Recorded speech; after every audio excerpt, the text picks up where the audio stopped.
ਦੇਵ ਸਾਰਿਆਂ ਦੇ ਮੂੰਹ ਤੇ ਘਰਾਏ ਹੋ ਨਾ ਸਾਰੇ ਪਲੈਂਕ ਸੈੱਟ ਲੱਗਨੇ लगे हमें हाँ आजा सर जिन्हें जिन्हें लाना है आप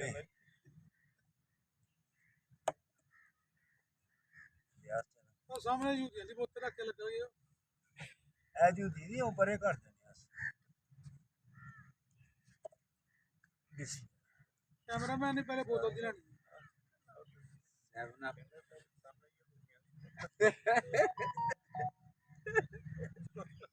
हूं टाइम नोट करना जी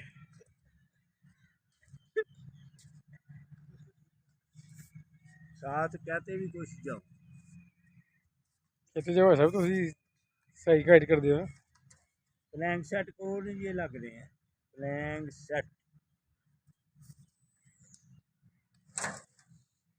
या वो बाजुओं के बलबोते को खड़े हैं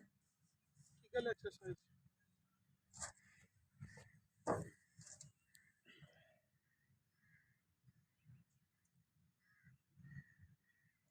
कभी हस भी लिया करो सानू पे कहते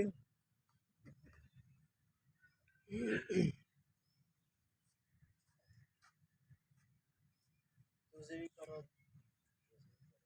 ਸਾਰੀ ਗਰਮ ਥੋੜੀ ਹੁੰਦੀ